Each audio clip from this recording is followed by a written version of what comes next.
There we are. Hello. Hey, It sounds like it's windy there. it is very windy. It is nice and warm, but it is kind of windy. Very But windy, actually. with the headphone it works. We can hear you okay. Can Can you you hear hear me me okay? well? Yeah. Okay, I good. think sometimes maybe hold the thing like that where you The talk into it. microphone? It may be, but I think we're okay, yeah. Okay, So just let's let me know just in case you can't hear me. I think we're good. It's so beautiful there. Let's just start by introducing yourself and who you are and where you're from. Yes, so hey everyone, my name is Karoline Walch and I'm from the Elena Walch estate in Alto Adige, Italy. So we're way up north in Italy. It's the northernmost wine growing region in Italy, and as you can see in the far back, can you see the mountains there?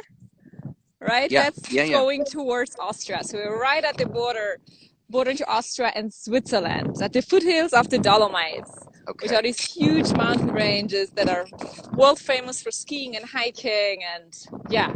And you can still And see the being snow on being top there. beautiful. Can you see it? Yeah, for sure. Yeah. Wow. Caroline, you can, if you want, you can turn the camera around by hitting that little arrow button if it's easier to Let me. camera. Oh yeah. There we go. So just Can you see there you go. how Yeah, gorgeous that's it easier for you. is? That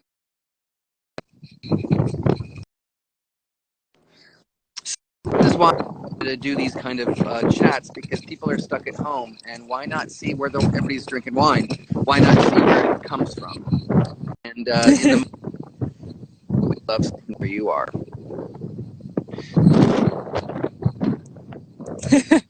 Correct. Green for the winery. Can you tell the history of the winery and what wines you make? Yes, so we're way up north in Italy, so it's definitely more area, and hence we do make cool climate varieties. We focus very much on the whites, so about 55% of the production we do is whites and the rest is red. And when it comes to whites, our major varieties are Pinot Grigio, for sure, cool climate Pinot Grigio. Then we have obviously Gewürztraminer, actually where I am standing, can you see? This Yeah. town down here, this town is Mm-hmm. called Tramin.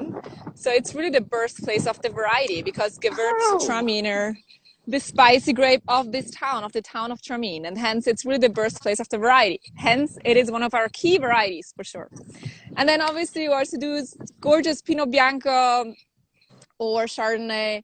And for the reds, we're focusing on our indigenous varieties such as Lagrein or Schiava, which is this very light and fun, easy drinking red variety, and also some world-class Pinot Noir, actually. So you can turn the camera around at your leisure, whatever you think is best. Yeah, I had a Deidre Heeken from Vermont, and she considers her wines Alpine wines. Even though you're in the Alps, do from you consider Vermont. your wines to be Alpine wines? Yeah, No, no, she's in Vermont, but you know, it's a good she question, compares but her I would my wines answer to Alpine. our wines, yes, and I we are in the foothills of the Dolomites and by the mountains, as you can see. Hang on, let me show you again. But it's all just mountains, what you can see. So yes, we're definitely, we like to call ourselves Alpine wines, Alpine flavor for sure. And the uniqueness of this area is that Okay. even though we're so far north, it actually gets very warm during spring and summertime, I should say, because even now it's actually it's windy, but it's very warm. We are talking about almost 23, 24 degrees Celsius. So Okay. something like, gosh, like 75 degrees Fahrenheit, I think, or 80 Wow. almost. Nice. So Okay. it is getting warm. But the unique thing is that we're, everywhere basically to the north sheltered. We have the Alps that shelter us from every bad weather coming from the north, right? Whereas we're Mm-hmm. open to the south. As you can see, I turn around my camera again. Can you see down where I'm pointing right now? That's the Yep. south, right? Up Okay. here is the north. So you have Okay. mountains all around us, but we're open to the south for the Mediterranean climate and weather coming in, right? And hence the unique thing of Alto Adige is really Wild. that during summertime it gets warm, but at nighttime it gets very cold. So we have, can you see the mountains? We have the cold winds coming down from the mountains. And hence we see huge temperature fluctuations between day and night that, again, you can see when tasting our wines, that you have, great primary aromas of the varieties, because for us it is essentially easy to ripen the grapes, but we are able to retain the acidity at the same time. And that's definitely something that makes our wines unique. Okay. And that I confirm, yes, we're definitely Alpine flavors, Alpine wines, for sure, that we're very proud of. Gotcha. Okay. And the estate is, yes. Go ahead. No, sorry, I was just, I just wanted to give you a brief overview of the estate, because I didn't really talk about the estate, did I? Please.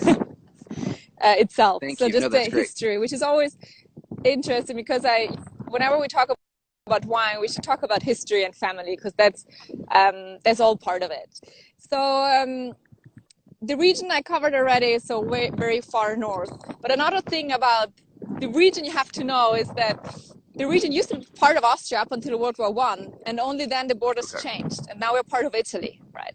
So it's actually quite unique, and you see that throughout when you walk around the area. You see that because you even see people like me. You have bright hair, blue eyes, and they look very much Germanic, right? But yet we're in Italy. So this all goes back to the time that the World War I. And well, your name too. And I would say I feel like we've picked the best thing. Yes, totally. No, it is. Well, the winery was founded when it was still part of Austria. So actually, our estate goes back to 1869, right? So 5 generations ago. Yes. Wow. And it was founded with my great-great-great-grandfather, who founded the winery just in this town of Tramin. And ever since then, the estate has been in our family. That's awesome. Yes, we're definitely one of the oldest private estates in the. You have to know that 70% of the production in our region is done by ships, and only 30% remains in the hands of family-owned. The remaining ones. And yes, but then it really all changed with my mother, Elena, Karoline, who married into this family. Can I ask you? Can you hear me? About the oldest? It was jumbled with the data. Can you go back and say about the oldest private estate? Yes. So we are. So nowadays, about 70% is done by large cooperatives, and only 30% remains in the hands of family-owned family wineries, just like ours.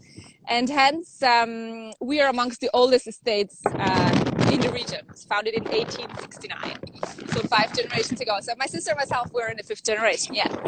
Great.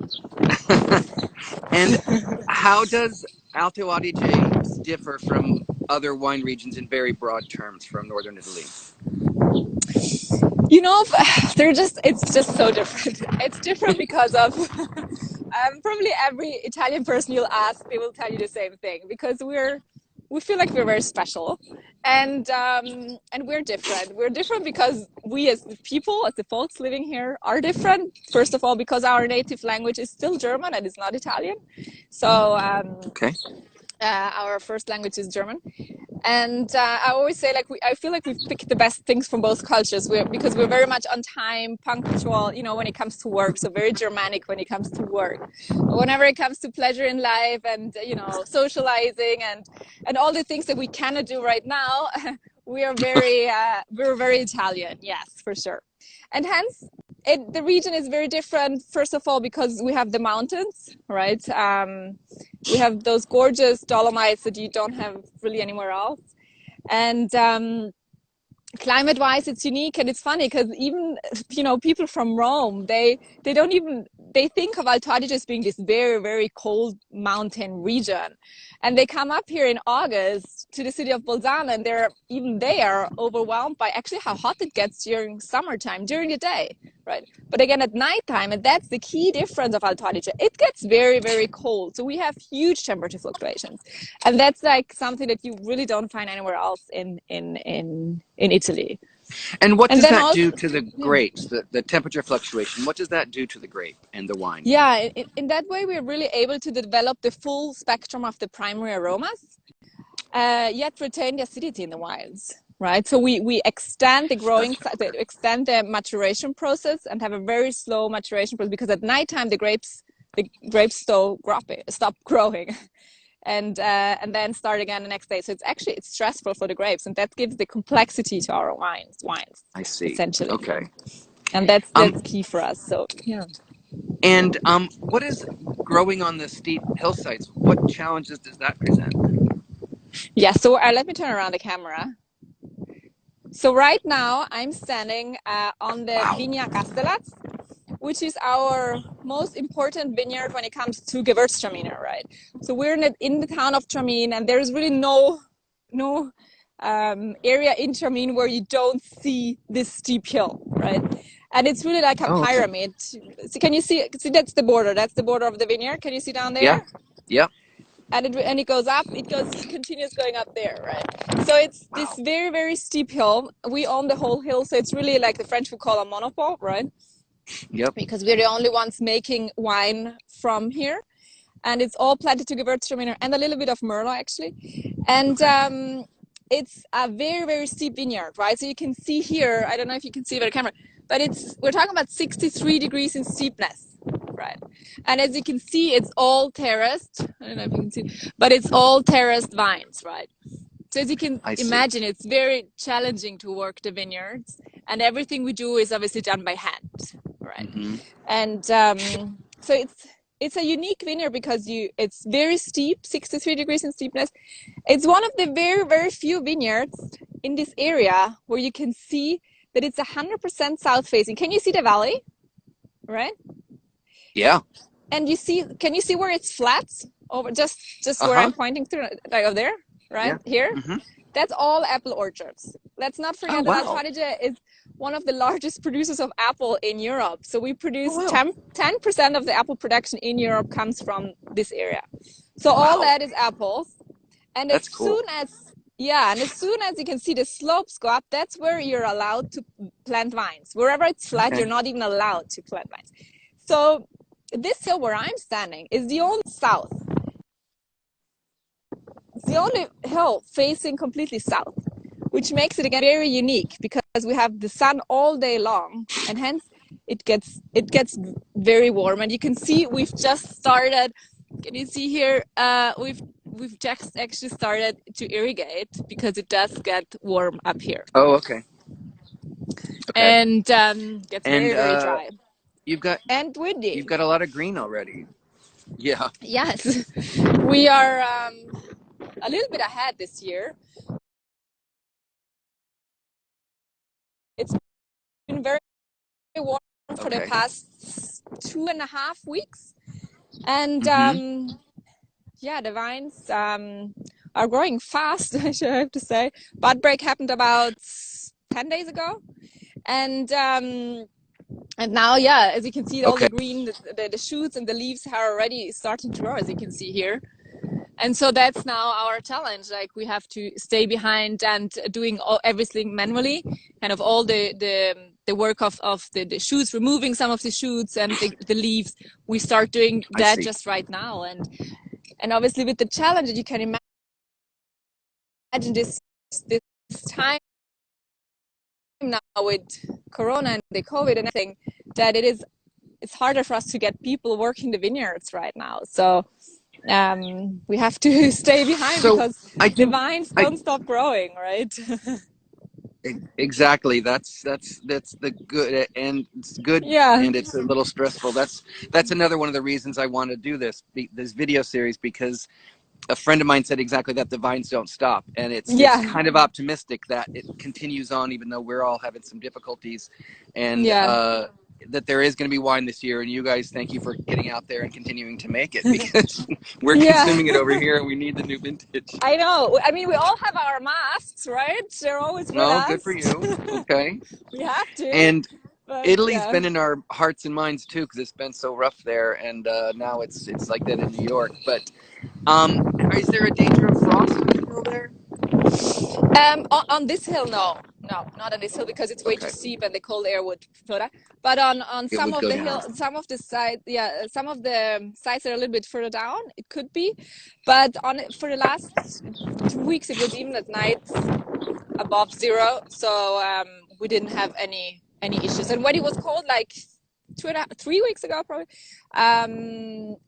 wines were still behind, so it wasn't any. We didn't have any issues, and so that was okay. But fingers crossed. I mean, the season is still long, and it's always thing to talk about the vintage. If the vines have just started growing, yes, for sure. But definitely a lot of work in the vineyards, and then it reminds us that life continues no matter what else is happening. And I guess also that's, as you said, the good thing that there is something normal in this craziness, I guess. Exactly. That's well said. Yeah. Mike Papaleo, who is with Wilson Daniels, is on here, and so is Alessandro Boga. Mike asked to ask about the hey Mike. They're asked about the uniqueness of the terroir and particularly the porphyr. I don't know what that is though. Okay, good. So in Alto Adige, we love planting the Pino Bianco, and Pino Bianco is a variety that we believe in a lot. It's obviously not our variety, and it's obviously not an indigenous variety, but it has been planted in our area since the 1850s, so a long time. And exactly. And while most of our sites in our area here, are mainly calcareous moranic soils, so based on basically chalky soils, so limestone soils, right? There are some few spots where you have porphyric soils, and porphyric soils goes back to volcanic origins, right? So you have kind of more this reddish rock that I don't have right here. So we would have here it's all calcareous soils, right? That's all like the white stone, right? White stone that we have from the kind of even from here. Oh, I don't know. Let me see.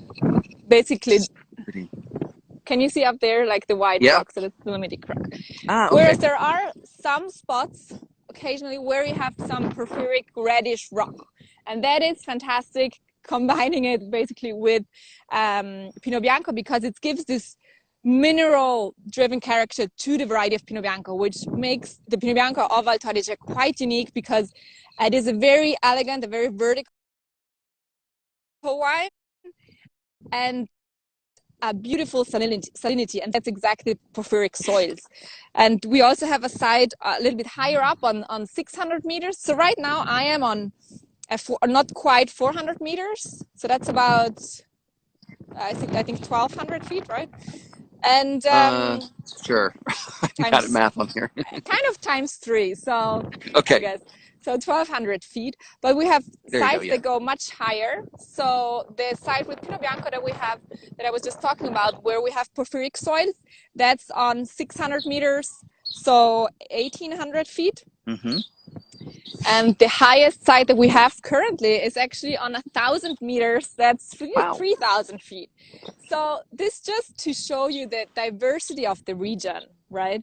Because we grow a lot of different varieties, but we do that because we have so many different sites and altitudes and elevations that we work on. So essentially our region, and that it's another answer to your question you asked in the very beginning, that we work on so many elevations that's unique in the world, because we start from anywhere from say 200 meters or say 800 feet to 3,000 feet. Where else in the world you have that diversity within a small region? Let's not forget that Alto Adige only contributes to 0.7% of the total Italian wine production. So less than 1%. That's how much Alto Adige produces in regards to Italy.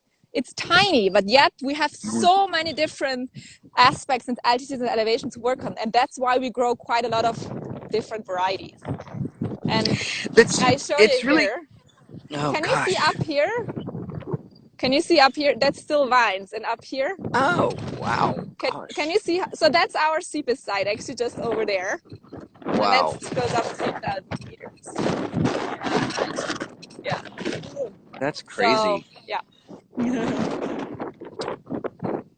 Whenever I ask people what's unique about the winery, the answer is always the terroir, but sometimes that's hard to translate into why the wine tastes different, and you've done a really good job of explaining that, so thank you.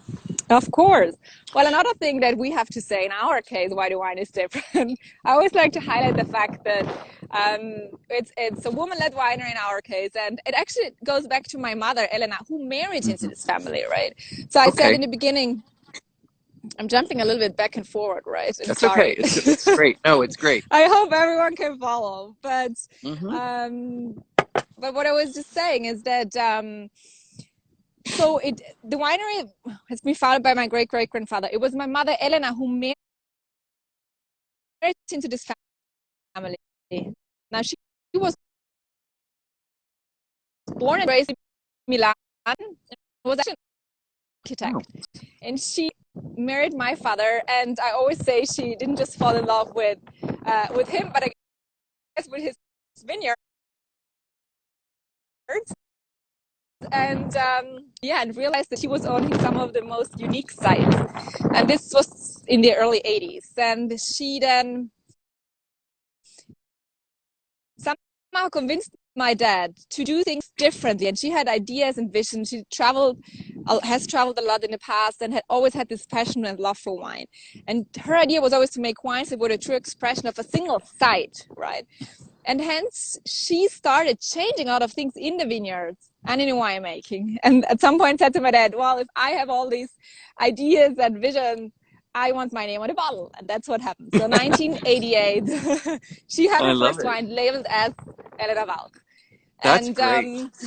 And now it still remains in the hands of women. And I guess it wasn't planned. She always tells me that when I was born, I'm the second daughter. She called my grandmother and said, everything went well, we got another girl. And the answer of my grandmother was, well, don't worry, you're still young, right? So boys never arrived. So it remains in the hands of women. So it's just my sister and myself, and we're loving it. Yes. Excellent. It's been, since 2013 that we started working full time with them. That's awesome. It's interesting to hear she was an architect, because when I think of your wines, I think there's such precision to the wines. They really stand out for me. Thank you. Yeah, it has been important to her since when she started that the wines needed to be a true signature of her, of us, of the vineyards. And for us, and she has been really a leader in the high quality revolution that this whole region of Alto Adige went through. And that came all the way to basically to now, where we were really at the forefront of fighting for a new denomination called Vigna. And Vigna refers to basically vineyard, and it's an Italian law where you have to guarantee that the wine comes only and exclusively from one single site. And we're lucky to have two vineyards, officially certified vineyards in our property. One being Castellaz, which is the site where I'm standing right now, and the other one is Burke, where we make the gorgeous Pinot Grigio Vigna Burke. And again, because we want to produce wines that are a true reflection of one single side. And I always say the consumer will then decide what he likes best. All I can say and all we can do is we can guarantee that the wine comes only and exclusively from that single side and expresses whatever it finds in this area, right? That's awesome. Can you tell me about the reds that you make again? What the grapes are and the different cuvées? Yes, of course. So we're very proud of our indigenous varieties. Our indigenous varieties includes Lagrein and Schiava for the reds. Let's talk about Schiava, because I just love Schiava, and it's like, I guess it's in everyone's heart from Alto Adige. It's a very light, easy drinking red variety. It has very big bunches, very big berries, it's very soft, it's juicy. And it's really a wine and a grape, I should say, that every child in Alto Adige grows up with, because it's the best to eat, and it's later when you grow on, then it's just fun to drink. And it's as I said, very easy drinking, and it almost kind of goes into the direction of a Gamay or a very light Pinot, if I may say so. But it's obviously a completely different, distinct variety, right? Indigenous. And it's actually doing very well in the US for us right now. And it's a variety that we've only started exporting about not even 8 years ago, and it's now the most sold red variety in the US for us, right? And so it's doing very well, especially also with young sommeliers, because it has, it's accessible, it's great for by the glass pours, and it's just fun to try out, and it's so different than anything else that you find around the world, and you can even serve it a little bit chilled, and it's just gorgeous. And the other variety that we do and the other variety that we do is Lagrein, as an indigenous variety. And Lagrein is the complete opposite, right, to Schiava.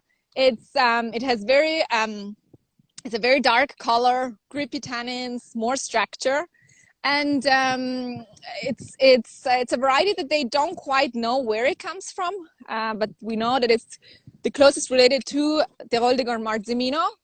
And then they say it must have been across at some point between Syrah, Pinot Noir, Cabernet. So honestly, a little bit of everything. And it's definitely more of a food wine, I should say. For us, it's a full-bodied wine. I guess for the international palates, maybe still medium. Mm-hmm. And but definitely dark color, grippy tannins, good structure, and good length, and great food wine to compare with anything that has a little spice on it or wood fire on it. It's just gorgeous. And Morgan Perry is also on here, and she says it's great for this time of year, which sounds like springtime, yes. Spring vegetables. It sounds great with all that. Exactly, I totally agree. Yeah. Alessandro asked, "Will the Christelberg be a Vigna soon?" Yes, so we're hoping for, and we're working on it. Right now, it's not. You have to bottle and estate bottle it for at least 5 years. It's a new vineyard that we only purchased, so we cannot do that right now, and so we still have to see in which direction it's go. We're hoping for, but right now we cannot. Yeah. Okay, but it's coming. That's good to know. Okay. So again, something to look forward to. We need things to look forward to. Yeah, definitely. Of course, definitely. There's going to be an after somehow. And yes, we're all very excited whenever we can get back to normal life and enjoy our beautiful sites. Yeah. So while we're on that subject, how has life changed in Alto Adige and for you as a winemaker with the quarantine and the coronavirus? It has changed dramatically, because you have to think that from a business perspective, it's obviously dramatic, where you have on the one hand your vineyards that require the work and you have all the expenses. On the other hand, you basically have almost no income, right? So obviously from a business perspective, that makes it very challenging. From a daily life, basically our life has changed completely, because right now the cellar basically is we're not doing any work, basically no work in the cellar as such, and also in the office there are only 2 people right now in the office. Obviously we have to keep strict follow all the strict measurements that the government tells us to do, and we do so, but obviously which makes it more difficult to work, harder to work, and just everything more challenging overall. We hope that after May 3rd, restaurants start opening up again, and that we can somehow go back to our routine. But right now it's with all the strict measurements, we had to create teams. Our people, we're not allowed to see each other, basically, right? In the vineyards, we have several teams that work the various vineyards, and they cannot come into contact with each other, right? So they have to follow strict rules, and the same is in the office, where again there it's all separated, and everything we do and we talk is over the phone, which is kind of sad in a way, because we all love each other and we love hanging out and drinking a good glass of wine together, which right now is just not possible, and even tastings in the cellar are just very hard right now. That's something I've learned from doing these video chats, to make a date with a friend and get a glass of wine, or just sit down with your dinner and talk to a friend. And it's not as nice as going out for dinner, but it's a nice way to connect and just kind of be with your friends that way. I guess so. And it's a good time where, now finally, I guess we have time to, plan other things that you didn't really have the time, or you didn't take time for. And there is going to be an after. And so what we're doing right now is to think, and I always say every crisis has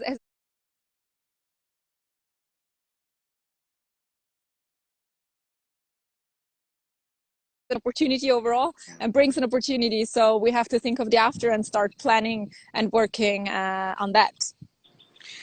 You're so passionate and optimistic. I really love it. We're kind of getting close to a half an hour, so I want to wind down. If anybody has any questions, please let me know. And can you just briefly tell me what the cuisine is like there? And as another part of the same question, what food you recommend with the wines that you make? Yeah, so the food in Alto Adige is, again, unique and very diverse. And I guess those are some of the key words that you should take out of this Alto Adige lesson, that we are very different.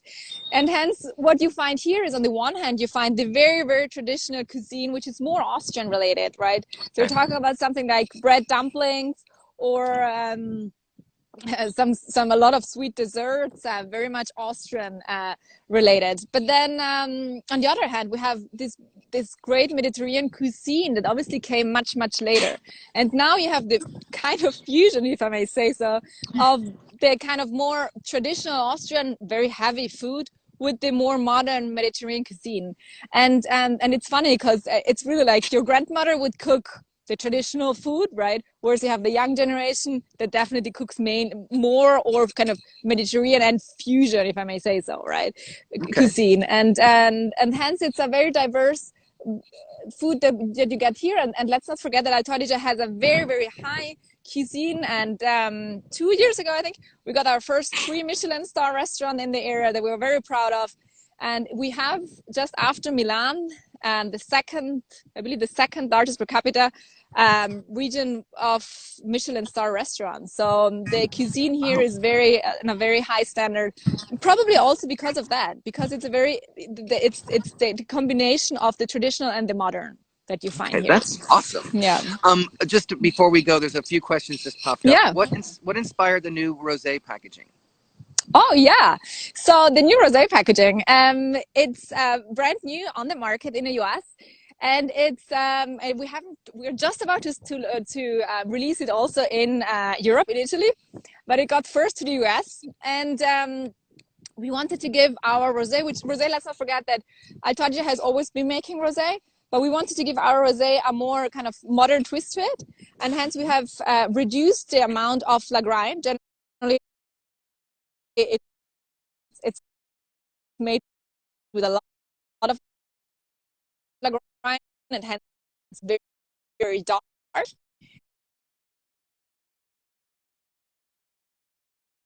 We wanted to make it in a more lighter, crispier and brighter style, hence have reduced the amount of flagrine, which gives the color to the wine, and have increased the amount of Merlot and Pinot Noir. Right, so it remains a blend, but just a little bit of Lagrein, and hence it's a much lighter version of it, and just a beautiful rosé, easy drinking, light and very crisp. And again, that for us really captures very well this Alpine flavors that we have in the area. Beautiful. Nils Bernstein, at Wine Enthusiast, asked, can you talk about the move to sustainability and how it has changed your wine? Yeah. Yes, so we have sustainability has always been at the core of our the core of our estate, and there are a lot of things that we have applied in the vineyards because we just know that's the direction to go. And for us, we are a family estate. We have been in the industry for 5 generations, and I hope it will be 5 more generations. So we know everything we do has to be long-term thinking, and hence what we started doing, and that goes back to probably more than 10 years ago now, that we have stopped using. The overall idea is really to go away from the monoculture of viticulture and increase biodiversity in both flora and fauna, right? Okay. And that brings a lot of principle that we have applied, and we always feel like sustainability is not something that you can ever achieve, but it's a continuous process and always evolving. So what are some of the things that we've done? We've obviously, it's been years and years that you don't use any herbicides in our vineyards anymore. So everything we do is manually. We have our own, how do you say, manure? We make our own manure. Manure? Manure, It's like yeah. a word I can never. Yeah, manure. Manure, right? We make our own manure and carry it out. So working the soil is key for us. We do grow legumes to increase mineralization, and we do that in autumn. So now should be the time of the year it starts coming out, as you can see, slowly, but it starts coming out, all the legumes that we've planted, again, to increase mineralization, nitrogen levels in the vineyards. We have down there, I don't know if you see it, we have down there in the vineyard, we have weather monitoring systems. I don't know, just behind the bench. I don't know if you see a stick. That's like a weather monitoring system that constantly, all the time, measure the humidity in the air, the wetness actually of the leaves, the temperature, winds, and so on, with the idea to intervene in the vineyards as little as possible. Right? And Very all these, cool.